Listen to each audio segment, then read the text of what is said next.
Hey, y'all. Welcome to Lovin' My Daughter-in-Law podcast, where connection, love, and a whole lot of fun come together. I'm Leanne Austin, boy mom and teacher turned master certified life coach, who once had all the feelings when cute girlies started dating my sons. I had to learn a lot about love, boundaries, and connection, not just with my daughters-in-law, but with myself. That's how Lovin' My Daughter-in-Law was born. So, if you're craving more love, connection, and fun in your life, especially the kind that starts from within, this podcast is for you. Today's episode number 192, Language of Love, with Dr. Vijay Patel.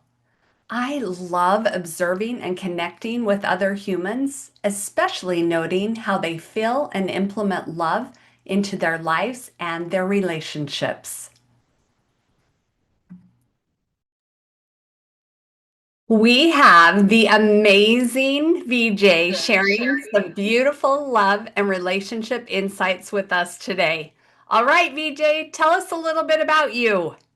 Thank you. My name's Dr. Vijay Patel. I was initially from Zambia. I was actually born in Zambia, moved to London at the age of 11, where I went on to study physiology and medicine at the University College School of Medicine. And I trained as a surgeon in UK, and I worked at some of the most prestigious top hospitals in UK. And in the late 80s, I became a fellow of the Royal College of Surgeons of England and Edinburgh. Uh, in the early 90s, I then moved to USA. I initially went to Louisville to do a research fellowship where I completed that and then moved to Atlanta, where my sister lived. And I joined the first surgical residency program at Morass School of Medicine, which was initiating at Grady Hospital. And I was one of the first graduate to graduate from there. And following graduation, I then joined the faculty as a trauma surgeon initially, which I did for several years, and then eventually rose to the rank of professor of surgery in the Department of Surgery at Morehouse. And I dedicated my career to teaching, research, and training young surgeons, which was my passion. And I've always enjoyed teaching. I sadly retired 2 years ago from surgical clinical practice. I was chief of surgery at Atlanta Medical Center, which finally closed, sadly, and left a void in Atlanta. So I was glad at least that it forced me to retire, and I didn't want to move anywhere. So I'm currently 69 years old. I'm married with two daughters and a son, and the age range is between 34 and 40. So I have three wonderful um, children, and I'm proud to say that I have five grandchildren now, ranging from 2 months to 7 years. And I'm one of the youngest of four siblings, three sisters, sorry, and who kept me grounded when I was growing up. So I'm delighted to be here today and share my journey and some of my experience with you.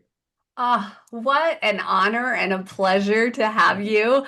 Oh my goodness. And I had no idea you did all these things as a surgeon, doctor, everything.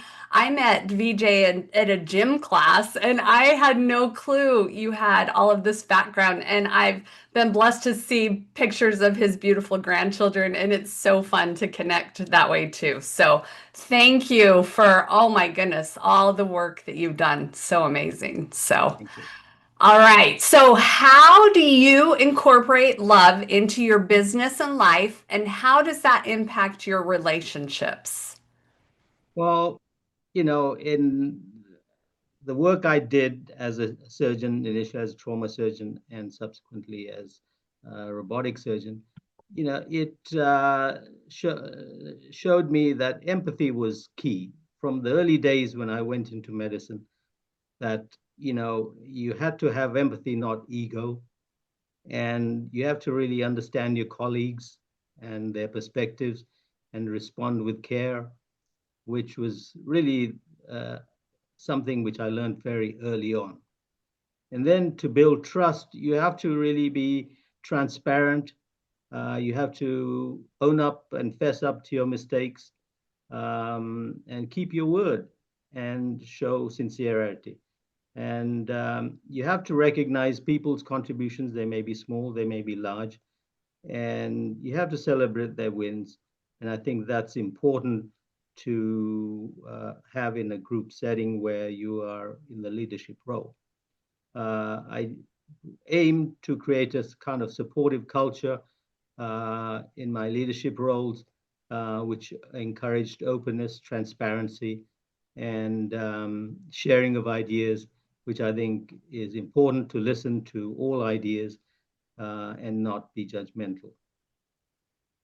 I As far love as it. my personal life, I think I've basically, been present for my family, although my work was, consuming most of my time, Mhm. including days and nights when I was taking trauma call.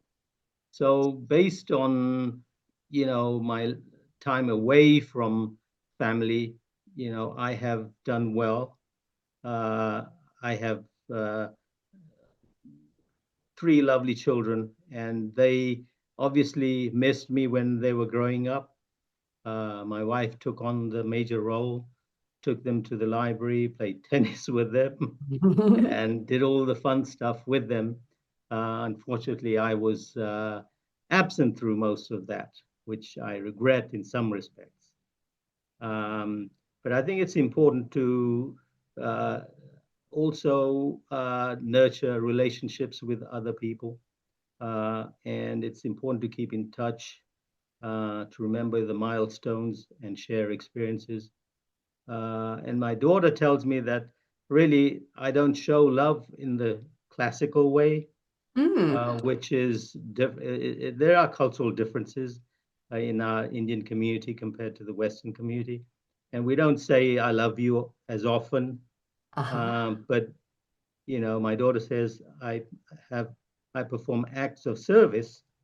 So when I go to my daughter's place, I'll wash her car, fix any broken items in the house, and I will babysit, the grandkids. And so these are all acts of kindness and way I show love. So, that's kind of my personal take on my personal life on how I incorporate love. I love that so much. Just that, how you do incorporate acts of kindness and service. I mean, sometimes we do get, oh, we just got to say, I love you versus, no, let's Right, show it. Let's act like we do. right, So right. that's very tender. That's Yeah. So beautiful. it's not just, and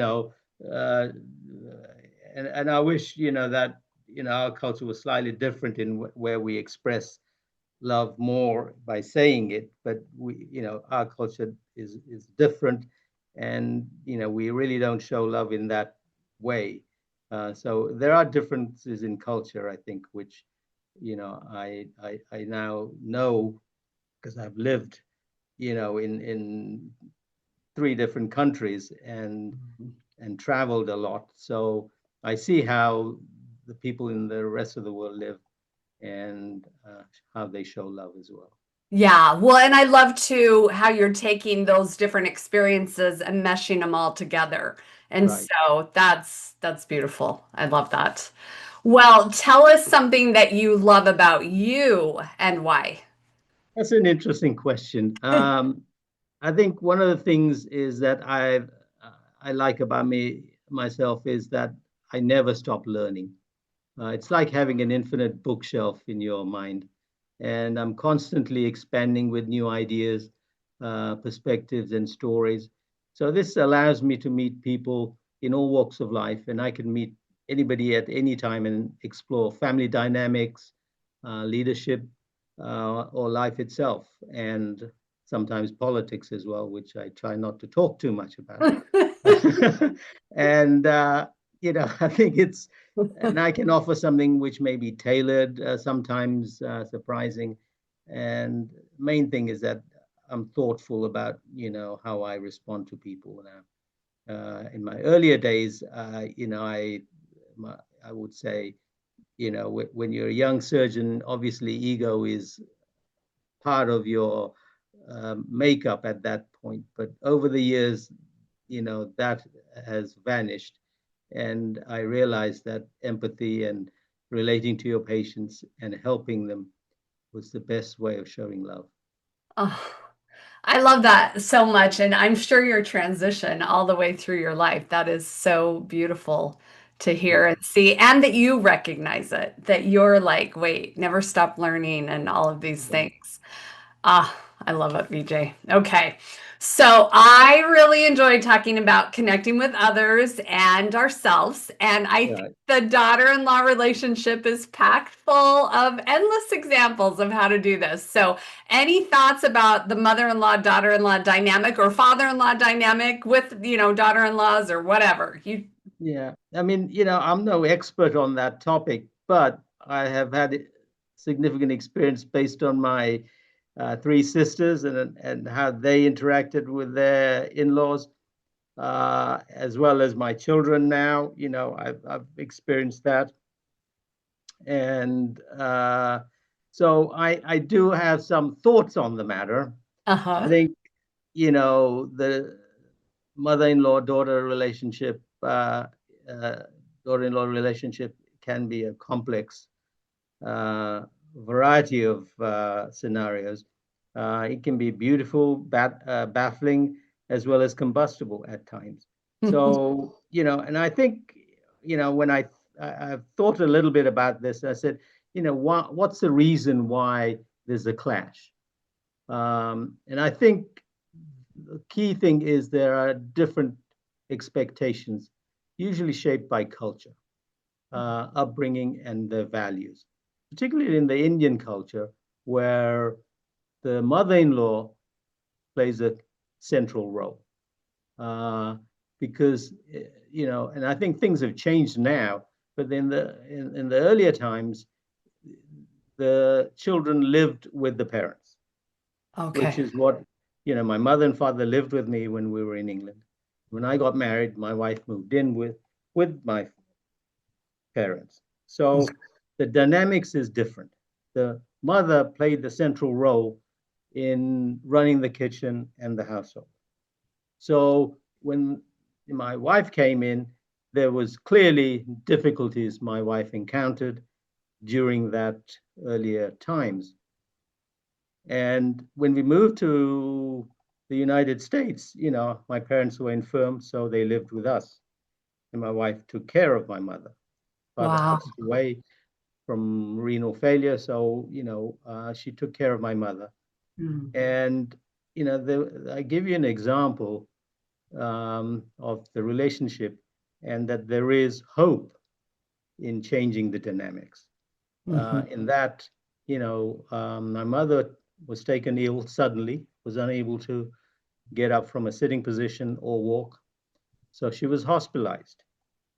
And my sister from LA flew over to see her. And my other sister, who lives in Atlanta, was visiting as well. So they were both at the hospital, and my mother was really not feeling well. She kept her eyes shut and had very little interaction with my siblings. So my wife was working at the time, and when she got off work around 5 o'clock, she came to the hospital. And as soon as she walked into the room, my mother opened her eyes and gave her a big smile. At Mm. which my sister from LA, who's very vocal, she said, "Look at this. Your daughter-in-law comes in and you are all smiles and open your eyes, and we've been here all afternoon and you don't even have any conversation with me." And we didn't see any smile when he came. And she told my sister that she's like my daughter. Mm. So, you know, and that was, a real turning point, in the sense that she had respect now for my Hmm. wife. Hmm. So I think that has to be earned. Ah, yeah. Yeah, and it is like you said, building that trust Right, and yeah, yeah. And I think too, your wife too, no, having that trust and compassion for herself and right, therefore turning it over to your mom, that's so right, beautiful. I love right. that. That's So, I said, although there are clashes, with a lot of mother daughter-in-law relationships, I think, there is hope that, if you maintain certain, boundaries, have mutual respect, and, the key thing is there's shared love for the son, ah, you know. yes. So Yes. both the mother and the wife loves the son. So that's a bridge to Hmm. developing a bond. Ah, And if you look at it from that perspective, then there is hope ah. to That improve.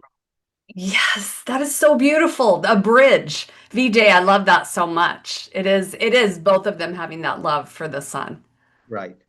So that's a commonality. And so if you can work on and understand that and not be threatened, and also for the mother-in-law has to change. Obviously, it was harder for the older generation, but I think for the newer generation, I think that's more likely, and there's more chance that that can change that dynamic. But I think in the older generation were rigid in their ways, and it was difficult to change their thought pattern or Hmm. their way of looking at things. And I think you have to uh, honor the way the other individual may be thinking and showing love in different ways. So I think it's important to try and have some commonality, not be threatening, not be judgmental. Hmm. And I think when that happens, then the transition can happen. Mm, yes, that is so beautiful. And even as you spoke before about, continuing to learn and being open, if we're that way in the in-law relationships or whatever relationship, it really does help foster that and build and strengthen that and the Right. boundaries and the respect and all of that. That was, yes. Thank you so much for sharing that. I love that. All right. Anything else you want to share with us today? Well, just one thought, that, my daughter talks about you have to know the language, your language of love. And I think we all have to do that, you know. And my language of love is acts of service, Mhm. Mhm. and, both through my career, where I've helped patients, I've treated patients with, you know, lethal injuries to cancers to elective problems. So, I think you have to, the reward from that is enormous. I mean, it's just, you know, um, I can't describe in words how enjoyable and, you know, um, uh, the wealth of joy I get from doing what I did and helping people. So, I think that the acts of service, I think, is a key thing, which, I can share with people that, if you help people, be neighborly, smile at people when you see them on the street or whatever. I think all these little acts of kindness help. And in the end, it's, valued, by your family as well when you show that kind of love to them as well. Absolutely, absolutely. And I love you're so intentional about that because I mean that's how I met you. Just acts of Right, service, just being kind and saying hey and right, like right, those little things being intentional about it right. and open and curious about other people. Ah, that is gold. Yeah. Yeah. Yeah. I mean, I enjoy talking to people from all walks of life. I can Yes. talk to an academician, I can talk to, the street vendor or, whoever. It doesn't matter who the person is. And I think it's important, we don't judge people Hmm. based on their profession or, their wealth or whatever. So I Yes. think that, that's a key way of looking at life is, it's within you, the love is within you and you should share it, and, I think people are more open to, they're a little bit more reserved sometimes, but they can come out of that shell, it's just takes little steps to get to know people and connect.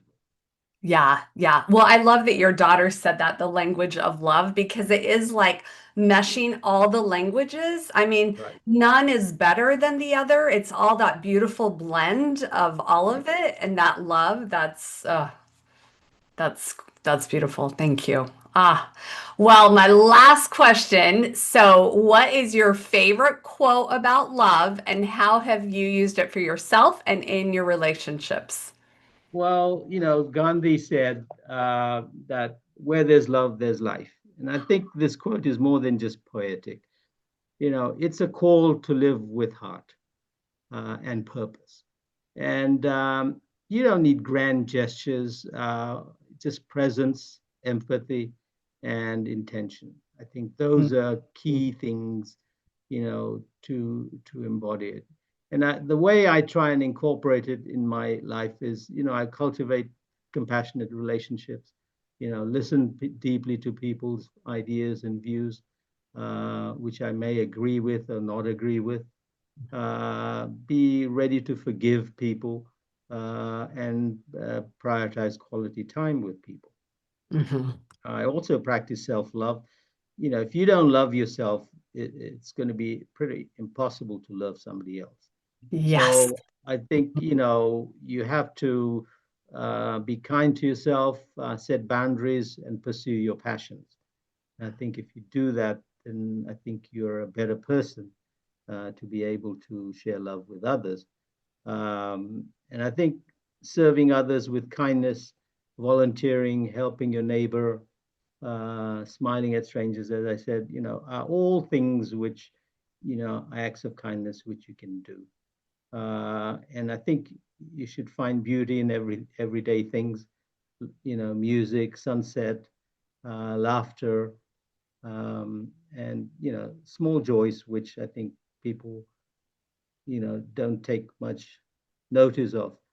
And I think you should appreciate nature and what's around you and look at life from a different perspective. Ah, so good. I love that quote too. Where there is love, there is life. Something to think about.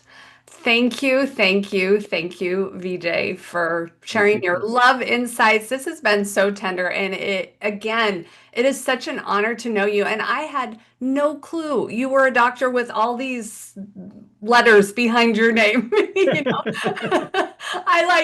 Wow. Like, I love that you are just so kind and that it doesn't matter that you're, this famous surgeon and, we're just doing gym class together. So Right. it's so fun. And I'm excited. I think when this podcast airs, it'll be right around your birthday time. And so that is pretty incredible to be turning 70 and all the Thank you. amazing things Thank you. you've done. So thank Appreciate you. it. Thank you. Yeah. All right. Here's to presence, empathy, intention, acts of service, connection, and love. Have a good one, y'all. Thanks for hanging out with me today on Love of My Daughter-in-Law podcast.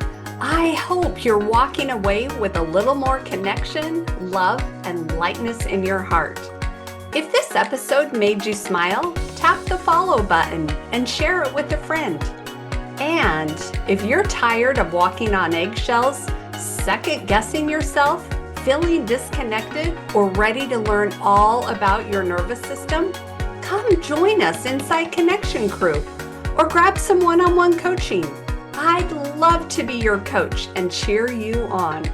Until next time, be you, love you, build connections, and have some fun.